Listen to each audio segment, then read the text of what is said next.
తెలంగాణలో రైతులకు వేతలు తప్పడం లేదు. ఉదయమే సొసైటీల ముందు బారులు తీరుతున్నారు. గంటల తరబడి లైన్లలో వేచి ఉన్నటువంటి దొరక్కపోవడంతో నిరాశతో ఇంటి ముఖం పడుతున్నారు. ఇలా తెలంగాణలో యూరియా కొరత తీరని వేతలా మారుతోంది. ఎరువుల కరువు రైతులను కష్టాల సుడిగుండంలోకి నెట్టేస్తుంది.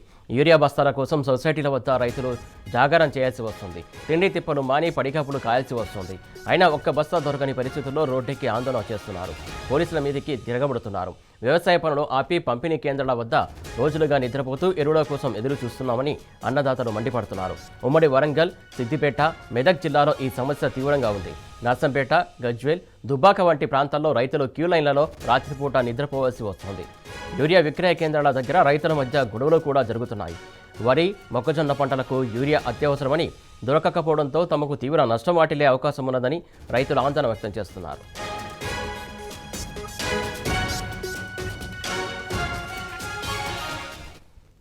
ఇక సిద్దిపేట జిల్లాలో తాజా అప్డేట్స్ అందించడానికి మా కరెస్పాండెంట్ రంగచారి సిద్ధంగా ఉన్నారు. రంగచారి, చెప్పండి, యూరియా కష్టాలు ఎలా ఉన్నాయి అసలు?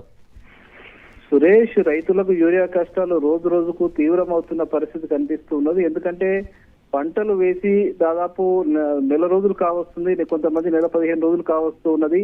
ఈ నేపథ్యంలో తప్పనిసరి అవసరంగా యూరియాని వాడే పరిస్థితి ఉంటుంది. కాబట్టి రైతులంతా కూడా యూరియా కోసం అల్లాడుతున్న పరిస్థితి కనిపిస్తుంది. ఒకవైపు ఏమో యూరియా కొరత రోజు రోజుకు తీవ్రమవుతున్నది, మరోవైపు రైతులకు అవసరం కూడా పెరుగుతూ ఉన్నది.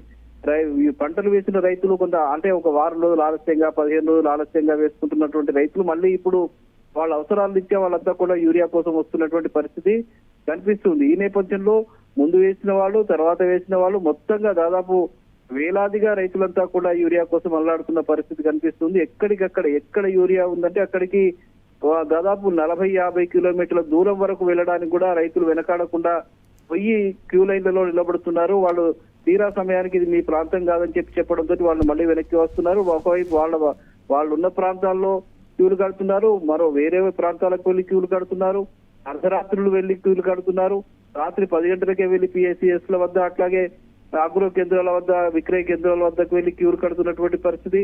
పిల్లా పాపలతో, భార్యతో కలిసి అక్కడనే భోజనం చేసి అక్కడనే పడుకుని తెల్లవారు 5 గంటలకు క్యూలు కడుతున్నటువంటి ఒక పరిస్థితి. క్యూలలో నిలబడినటువంటి అనేక మంది సొమ్మసిల్లి పడిపోతున్నారు. వాళ్ళు ఉదయం నుంచి సాయంత్రం వరకు కనీసం వాళ్ళకు సక్రమంగా మంచినీళ్లు కూడా లేకపోవడము, టిఫిన్లు లేకపోవడము, భోజనం సరిగ్గా లేకపోవడము, కనీసం ఇక్కడ నీళ్లు తాగుదామంటే కూడా సరైన వసతులు లేకపోవడం ఫలితంగా రైతులు అక్కడ నిలబడి, మహిళా రైతులు ఆ క్యూలలో నిలబడి పడిగాపులు కాసి ఇబ్బందులు పడి అట్లా వాళ్ళు సొమ్మసిలి పడిపోతున్నటువంటి పరిస్థితి. ఒకవైపు ఏమో నిన్న మొన్నటి వరకు తీవ్రమైనటువంటి ఎండల్లో నిలబడ్డారు. ఈ రోజు కొన్ని ప్రాంతాల్లో ఏకంగా వర్షం కురుస్తున్నారు. చేగుంట ప్రాంతంలోని కొన్ని ప్రాంతాల్లో, చిన్నశంకరంపేట ప్రాంతాల్లో వర్షాలు పడుతున్నప్పటికీ కూడా వర్షాలను కూడా లెక్క చేయకుండా అక్కడ రైతులు అందులో నిలబడి వాళ్ళు యూరియా కోసం నిలబడ్డటువంటి పరిస్థితి. అందులో మహిళలు ఉంటున్నారు, పురుషులు ఉంటున్నారు, అట్లాగే వృద్ధులు కూడా ఉంటున్నారు. వాళ్ళందరూ పిల్లలతో సహా అక్కడికి వచ్చి ఉండేటువంటి పరిస్థితి. పిల్లలకు సంబంధించిన అవసరాలు కూడా అక్కడనే తీర్చేటువంటి పరిస్థితి. అంటే మొత్తంగా వాళ్ళ సంసారాలని కూడా ఇవాళ యూరియా విక్రయ కేంద్రాల వద్దకు చేరిందని చెప్పడంలో ఎలాంటి అతిశయోక్తి లేదు. మొత్తం అన్ని పనులు వదిలేసి వాళ్ళకు జీవన్మరణ సమస్యలాగా మారిపోయింది. యూరియా అనేది వాళ్ళకు పంటలకు, వేసిన పంటలు కాపాడుకోవడం ఒకవైపు అయితే, ఆ పంటలు దిగుబడి పెంచుకోవడం ఒకవైపు అయితే, ఇట్లా అనేక రకాలుగా వాళ్ళకు యూరియా అనేది అవసరమైంది. కాబట్టి వాళ్ళు తప్పనిసరిగా అంటే ఉమ్మడి మెదక్ జిల్లా వ్యాప్తంగా యూరియా కష్టాలు అధికంగా ఉన్నాయంటే రోజు రోజుకి ఇంకా పెరుగుతున్నాయి తప్ప తగ్గట్లేదు. అంటే యూరియా కొరత ఎందుకు వస్తుంది? అసలు బ్లాక్ మార్కెట్కి వెళ్తుందా, లేకుంటే రావాల్సినటువంటి యూరియా తీసుకురావడంలో అధికారులు విఫలం అవుతున్నారా, లేకుంటే ఇంకేంటి అసలు కారణాలు? అయితే ఒకవైపు ఏమో రాష్ట్ర ప్రభుత్వం సరైన సమయంలో స్పందించకపోవడం, అంటే మార్చి, ఏప్రిల్ నెలల్లోనే కేంద్ర ప్రభుత్వానికి, తెలంగాణ రాష్ట్రానికి ఇక్కడ రైతులకు ఎంత యూరియా అవసరం అవుతుందో అంత యూరియాకు సంబంధించిన ఇంజన్లు పంపించి అది తెప్పించుకునే బాధ్యత రాష్ట్ర ప్రభుత్వం చేసి ఉండాల్సింది. ఆ ముఖ్యమంత్రి, వ్యవసాయ శాఖ మంత్రి వీళ్ళంతా కలిసి ఆ పని చేసి అప్పటికే తెప్పించి వేసి జూన్ నెల ప్రారంభ దశలోనే తెచ్చి పంపించేటువంటి పరిస్థితి ఉండింది. కానీ ఆ పని రాష్ట్ర ప్రభుత్వం చేయలేదు. దీనికి తోడుగా వచ్చినటువంటి యూరియా కూడా అసలు వాళ్లకు పూర్తి స్థాయిలో రైతులకు అందడం లేదనే ఒక వాదన కూడా బలంగా వినిపిస్తుంది. కొంతమంది మధ్య దళారులు కావచ్చు, అది కాంగ్రెస్ పార్టీకి సంబంధించిన, అధికార పార్టీకి సంబంధించిన వ్యక్తులు కావచ్చు, వాటిని బ్లాక్ మార్కెట్లకు తరలించి అధిక రేట్లకు విక్రయించుకుంటున్నారు, లాభాలు ఆర్జించడం కోసం కూడా ప్రయత్నాలు చేస్తున్నారు.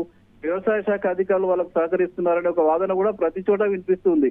పోయిన ప్రతి చోట రైతులు ఒక మాట చెప్తున్నారు, ఇక్కడికి యూరియా వస్తుంది కానీ తెల్లారేసరికల్లా సగం మాయమైపోతుంది, ఏమైపోతుందో కూడా అర్థమైతుంది అని చెప్పే పరిస్థితి ఉన్న నేపథ్యంలో రైతుల కష్టాలు మాత్రం కొనసాగుతూ ఉన్నాయి. మరోవైపు కొంతమంది పంటలు హుస్నాబాద్ లో మనకు కొద్దిసేపటి క్రితం తెలిసింది ఏమిటంటే ఆ పంట ఇక పనికి రాకుండా ఇది పండగ అని నిర్ధారించుకుని పశువుల మేత వదిలివేసినట్టుగా కూడా మనకు తెలుస్తుంది. అంటే ఒక దయనీయ స్థితిలోకి రైతులు వెళ్లే పరిస్థితి కనిపిస్తుంది సురేష్. Thank you Rangachari.